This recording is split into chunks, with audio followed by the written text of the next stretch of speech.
Hello, good morning बच्चों। बच्चों हम लोग जो पढ़ रहे थे चैप्टर उसका नाम था द्वीप की खोज। तो द्वीप की खोज चैप्टर पढ़ रहे थे, उसका फर्स्ट पार्ट मैंने आपको भेज दिया है। द्वीप की खोज, जो वहाँ के आदिवासी थे, जो द्वीप में रहने वाले, उन्होंने एक द्वीप से दूसरे द्वीप की खोज कैसे की, उसी के बारे में हम पढ़ रहे हैं। तो अभी हम उसके आगे पढ़ते हैं कि उसके आगे क्या हुआ। उसी दौरान कुछ लोगों के दिमाग में आया कि जब लकड़ी पानी में गिर जाती है तो वह तैरती रहती है, क्या लकड़ी के इस गुण का लाभ उठाया जा सकता है।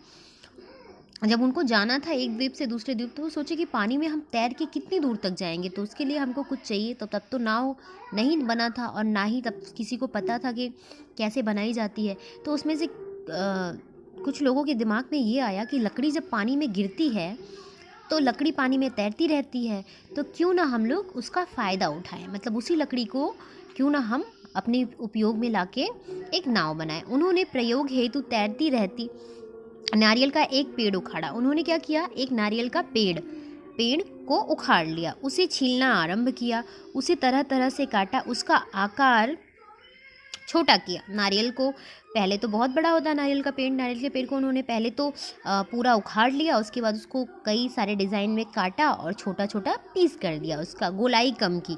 जो बहुत ज़्यादा चौड़ा होता है नारियल का, उन्होंने उसको काट पीट के थोड़ा सही शेप में लाया। फिर उसे पानी में तैराकर देखा कि इससे उन्हें संतुलन की कला समझ में आई। जब उसको पानी में उन्होंने तैराया तब उनको समझ में आया कि अब ये कितना ज़्यादा बैलेंस बना रही है पानी पे। संतुलन मतलब बैलेंस, कितना ज़्यादा बैलेंस पानी पे बना रही है। इसी प्रकार प्रयोग करते करते आखिर उन्होंने एक छोटी सी नाव बना ली। अब उन्होंने धीरे धीरे ऐसे करके एक छोटी सी नाव बना ली। नाव को नाम दिया गया केनो, और जो नाव बनी उसको क्या नाम दिया गया, ध्यान से पढ़िए, केनो। नाव को नाम दिया गया केनो। उसे समुद्र में तैराकर देखा गया। फिर जब नाव बन गई तो उसको समुद्र में वो लोग तैरा के देखे कि वाकई ये ठीक से काम कर रही है या नहीं। जब वह समुद्र में नहीं डूबी तो वो बहुत प्रसन्न हुए। प्रसन्न मतलब होता है खुश। जब वो नहीं पानी में डूबी तो वो लोग बहुत खुश हुए।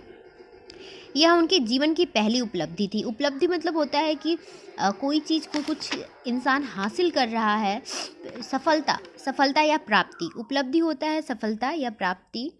तो ये उनके जीवन की पहली सफलता थी, आप सफलता भी बोल सकते हैं इसको। तो ये जो उपलब्धि थोड़ा डिफ़िकल्ट वर्ड है, तो जो डिफ़िकल्ट वर्ड होता है उसको आप लोग लिख के प्रैक्टिस किया करिए। आगे बढ़ते हैं। इसके बाद कार निकोबारियों में विचार विमर्श करके आगे की योजना बनाई। विचार विमर्श करना मतलब आपस में उन्होंने सलाह मशवरा किया कि हम लोग अब आगे क्या करते हैं।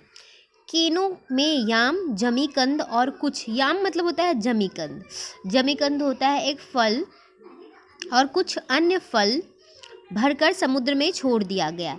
तो उन्होंने क्या किया कि जब नाव बना ली तो उसमें क्या किया कि एक जमीकंद होता है फल होता है, और कई सारे ऐसे फल जो थोड़े भारी थे, उन्होंने उसको नाव पे रख के समुद्र में छोड़ दिया।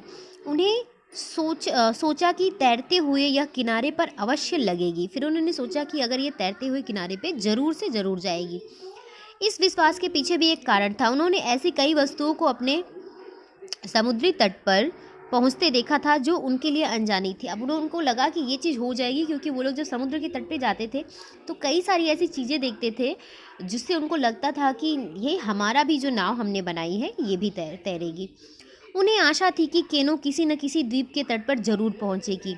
यदि उस द्वीप पर मानव जाती हुई तो केनो में रखी वस्तुओं को देखकर उन्हें यह अनुमान हो जाएगा कि ये नाव कहीं से भेजी गई है। उन्होंने बोला कि ये कहीं ना कहीं तो यहाँ से तैर के कहीं ना कहीं तो जाके तट पे लगेगी, जहाँ दूसरा द्वीप होगा, जहाँ दूसरा आइलैंड होगा।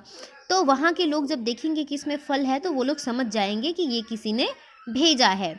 यद्यपि कई कार निकोबारी इस योजना के प्रति